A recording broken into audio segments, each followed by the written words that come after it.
Hey, what it do, baby? In this video, I'm going to be reviewing one of Levi's Graves jungle game videos for you. For those of you who don't know Levi, Levi is the rank 1 jungle main on the solo queue ladder at the moment. He is the jungler for 100 Thieves, and he has one of the most insane win rates I've ever freaking seen in my life. On his main account, his rank 1, he has a 77% win rate on Graves jungle, and his total overall win rate is 69%. So I thought I'd just do a video for you where you can sit back, relax, and we watch one of his games together, and I will extract the information necessary that's going to help you become a better jungler and climb the solo queue ladder. So without further ado, let's crack into the video. Alrighty. If you want the runes and masteries and all that stuff, then I'll put it up there somewhere. Over there? No jokes. And let's crack straight into it. The first thing that you need to understand about this game is that Levi starts on the top side of the map, and this is really useful because the matchup of the Graves and Camille can actually beat Graves if she gets her hookshot onto Graves. So just to completely avoid versing Camille in the jungle, you know, if you know that the enemy jungler has a better trading ability to you, or that the enemy jungler beats you 1v1s, then you kind of want to do your best to avoid them as much as possible. And that's why, like, one of the reasons why Levi would be starting on this side of the map. But also because even if Graves or Levi does start on this side of the map and then works his way top, the only person that he has to gank for is Talon and Kennen. And like Talon, maybe there's a gank there, but Kennen, there's like piss all chance that you're going to be able to pull off a gank for Kennen, because Kennen doesn't have any CC like Pantheon or Renekton that's really, really easy to hit. And he also doesn't do as much damage early game compared to a Pantheon. So he's not necessarily the best person to gank for, which is another really good reason as to why you know, you would want to start red in this particular game. So in the future, make sure that you understand your jungle matchup, okay? It's like a Lee Sin versus a Mumu. If you're Lee Sin, you obviously want to do your best to fight him as much as possible. So you want to try and match him. You know, if he's on the top side, then you be on the top side. But then if you're a Mumu, or in this case Graves versus Camille, if you're Graves, you want to do your best to avoid him. So just start on the opposite side of the map that Camille starts on, and work your way, you know, on the opposite side of the map. And that's another reason why they put this ward here, just to make sure that Camille doesn't do anything bit sneaky, you know, bit sneaky. So he can just completely avoid all interactions with Camille possible.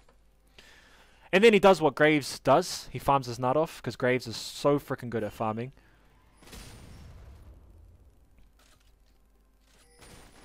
Gets the Scuttler. I think Scuttlers are really important. I saw this video, or I heard someone say that first Scuttlers aren't that important.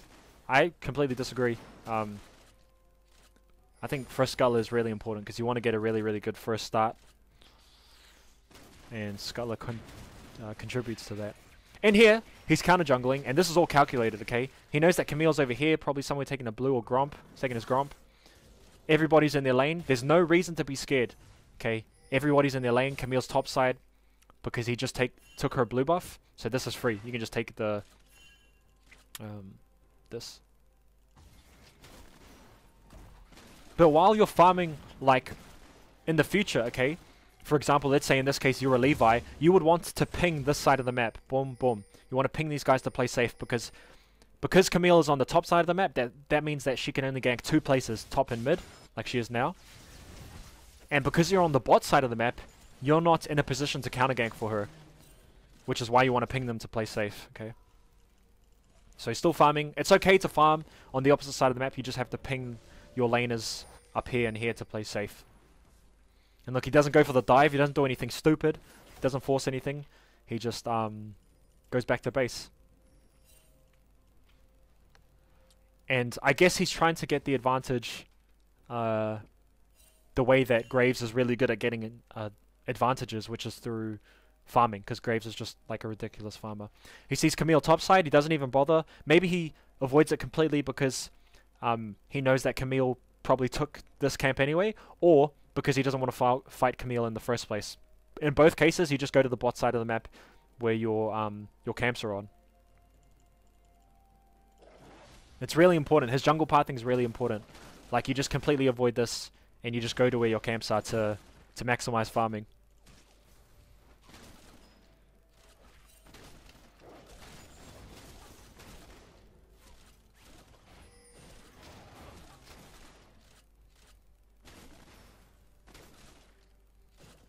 Camille hasn't walked through this ward yet, so it'll be interesting. Like, I have no idea where she is. Maybe she's over here somewhere coming back from the base. Oh yeah, there she is.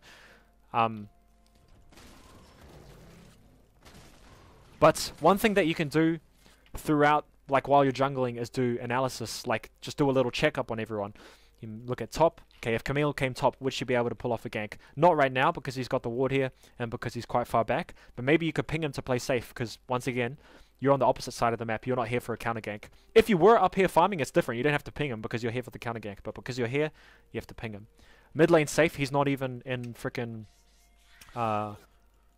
range for a gank. Like, he's safe as. Whereas bot lane, it looks like a bit of a fight going on, so he just does the right thing. And he goes to the he goes for the gank. He goes for the kill.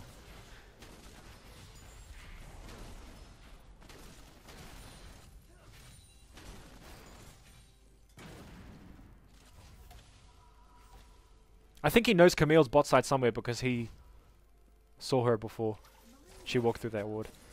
Look, he's just avoiding. He's trying to kite her, bring her back to Morgana to help her out. And they get the kill. Perfect. And then you want to maximize your lead. They just killed Gragas, but he's probably coming back here somewhere. Camille's dead. You're in their jungle. You might as well try and take their do some counter jungling and take the camps.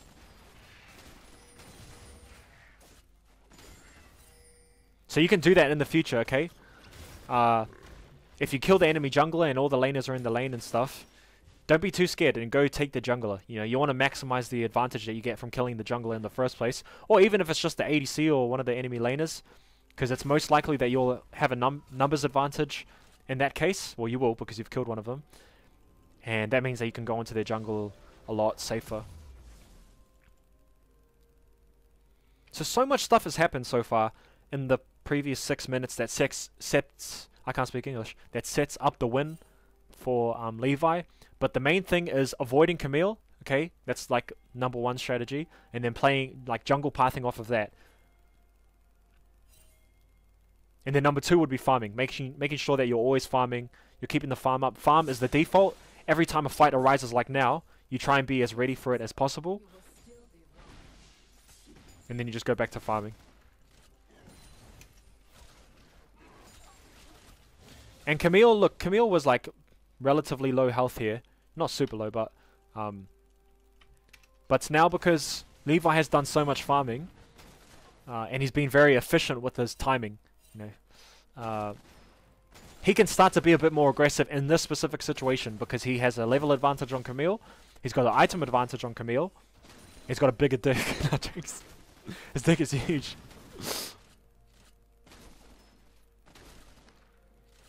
Takes his red buff, especially right now he's got red buff, so red buff obviously really good at trading. He's got red smite, so he doesn't have to be too scared of Camille now because of those factors that I just mentioned. The lower health on Camille, the level advantage on Graves, the red buff on Graves, the red smite on Graves as well. Yeah, I think that was the main one. Oh, and he's got ulti. And that's why he can do this play right here.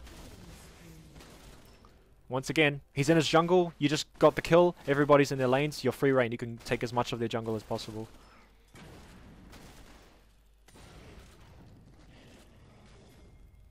Might as well see if you can pressure. There's nothing over here to get. Just see if you can get a gank mid. See if you can pressure something. Oh, it's shipped though. What the heck?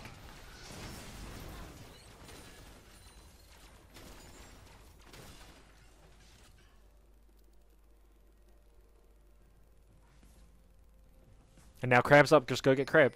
So I think, yeah, maybe we can talk about jungle pathing as well. I've covered it like a little bit. But mainly he's just been pathing according to Camille, you know, trying to avoid her as much as possible. And then also pathing, so against Camille, and then also where the camps are coming up, okay? That's really important. Make sure that you path to your camps. For example, all these camps are going top side, and instead of going top, because there's no reason to go top, because there are no ganks and camps available, you go to the bot side of the map. Like right now, for example. Imagine if he went back after this, and he goes top. Why the fuck would you go top? There's no reason to. You're not going to get the gank on Jax. You're not going to get the gank on Heimerdinger. Why not go where the camps are, which is bot side? know, it'd be so funny if right now he went top. That would be fucking crack up. I'd be like, see ya. Look, he doesn't farm in this case. Okay, the fight's happening, and when the fight's happening, you go to it. You don't. I see heaps of people like there's a fight breaking out like fucking 5 meters away from them, and they're just farming. I'm like, what are you up to?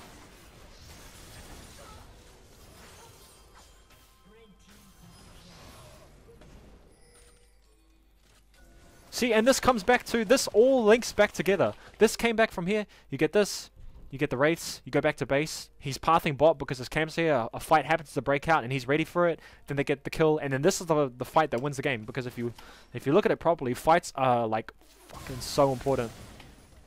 So no kill has happened here, right? It's 9:45, okay, let's do some math. 9:45, and it's 2.6k gold ahead. The red team is 2.6k gold ahead at 9:45 seconds. He fought it. Fought it. Gets a kill. Gets a couple kills. Gets the turret. 9:45. So roughly 40 seconds later. 40 seconds later, they have a, what's this? 5.5k gold lead on the enemy team. So it went from something like 2.6, I can't remember, to 5.5. They got a 3,000, roughly a 3,000 gold lead in 40 seconds. They got fucking 3,000 gold in 40 seconds. Do the math. That's insane. How much is that? Yeah, that's fucking heaps. And that's how important fights are. I always try to stress to my clients and to you guys that fights are so important. You shouldn't be farming your nut off when a fight is happening and you're close to it. You know? If you're close to it, you need to be ready for it. You need to drop your farm and go to it. For example, you know, like when the first gank happened top, there's a fight happening here, but you're not in position for it. So you just keep farming. But if you are in position for a fight, don't farm.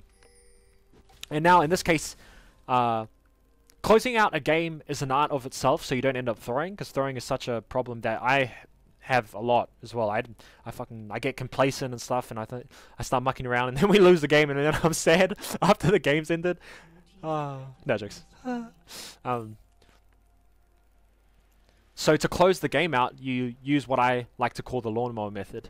And the lawnmower method, in a nutshell, is taking the easiest objective possible. And that means, usually, if you can take the first tier turret, any of these first tier turrets, you want to take the other ones first, okay? So in this particular example, you take this first tier turret, then you move on to these turrets first. Well, they got this one. So the next objective would be something along the lines of the mid lane turret. And then once you got all these first tier turrets, then you can move on to the next one. The second tier turrets, let's say you get the top lane, you know, the top tier turret. Once you've taken this, you go back to base, you buy items, you make sure to keep the snowball rolling, okay? That's why you go back to base and buy items. And then you move on to these tier turrets. And then once you take those, you go back to base, buy items, and then you move on to the third tier turrets. But you take all of the tier turrets first before you move on to the next tier turrets. I talk a lot. Fuck, I talk heaps. See, a fight's breaking out. He's running to it, but he's late. So I don't know what he does here, to be honest. These people coming. He can just 2v1. He got a big dick. See ya. Ooh. Ooh. Gets the kill. He forces the fight when it favors him. Okay. He's in their jungle. He just killed 2 people. He's got nothing to be scared of. He can take red buff. He can do some more counter jungling. Here, he could take dragon. And that's something that I've noticed about a lot of pro players in solo queue, is that they don't really worry too much about dragons if it's not infernal. See, even Mountain would be considered pretty good, but he elected to go to blue buff and I believe Rift Herald after this. And that's because, you know, in this particular meta, if you want to close out games really fast, the Mountain Drake doesn't have, or, you know, any Drake other than Infernal doesn't have as much of an impact compared to counter jungling and taking Rift Herald and shit like that.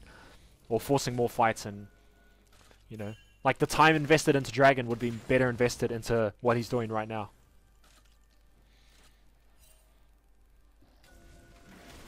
Takes Rift Herald.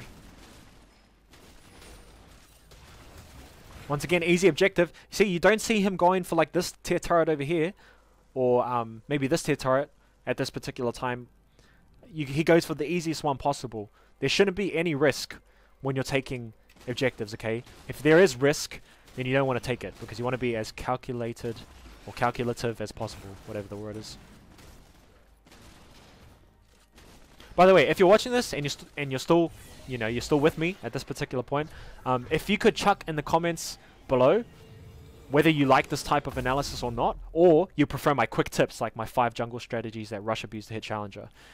So do you like the quick tips video, or do you like these full analysis breakdowns? Comment below which one you prefer, so I know what content to make for the future. I was trying to think of a joke. I could not think of a joke, but oh well. See ya. This particular game, because he's so far ahead, I think that's why he goes the yellow boots, berserkers, and Ghostblade. Maybe if he was versing someone like a heavy AD team and he wasn't so far ahead, he would go like Ninja Tabbies and Black Cleaver or something. But in this case, you can afford to go something a bit more glass cannon type builds because of how far ahead he is.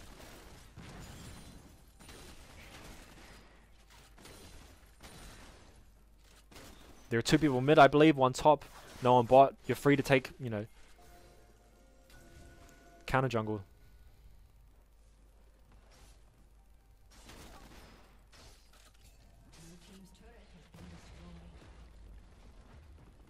He's bot side. Lawnmower method, go for the next easiest objective, which is mid lane turret. Okay, they just fucking got it. I think he just popped his Rift Herald here.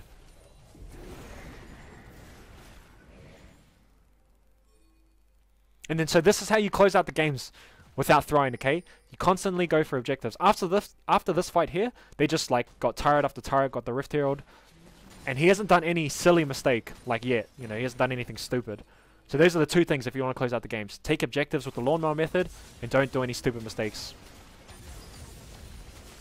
Meanwhile, no jokes. Meanwhile, Levi. Nah, fuck. Sometimes I feel really bad about like making jokes about people who are way better than me. Like, cause I suck compared to them, so. Oh, shucks. Shucks. By Jengus. I think they surrender anyway. Yeah, they do surrender. But, okay, to sum everything up, the main strategies, okay? Number 1, analyze the matchups. In this case, Graves had an unfavorable matchup early game, so he did everything in his power and jungle pathing to avoid Camille. You don't want to fight Camille. Number 2, he prioritized farming. Like 95% of the time he's farming, and then he's really, really good at recognizing when gank opportunities and fights are available. For example, the gank bot onto Gragas, and then the fight over here later on that won them the game. And so your default is farming, and then whenever a fight springs out in front of you or close to you, then you go to it, okay? And then number 3 is to close out the game, you need to use 2 things. The lawnmower method, and don't make silly mistakes. Don't go balls deep into the jungle and try to kill everyone 1v5. That's how you throw games. So we're back. I hope you enjoyed the video. If you did enjoy the video, and if you want to be one of the first people to see all of my new jungle content that comes out, then all you have to do is join the Discord server below. If you join the Discord server, you'll have access to me and all the other bunch of high elo people that is on the Discord server, and we can help you personally if you have any problems. Just chuck it in the Discord server, and yeah, join the Discord server. Also, if you're keen to get personally coached by me, I only coach like 1 or 2 times a year. If you're keen to get coached by me and I can teach you how to become a better player and climb the solo queue ladder, then make sure you check the description below and click on the video. And now I want to turn the time over to you. Which style of video do you prefer? Do you prefer the videos like this, like the full game analysis where we just sit back and chill and, you know, I go through the game with you? Or do you prefer the tip type videos where I give you like 15 tips to improve, but it's not like the full game analysis, it's just quick tips to improve? Which one do you prefer the most? Comment below with your answer. And that's all I've got for you today. Have a good day. I love you. Stay beautiful. Shut up, docs.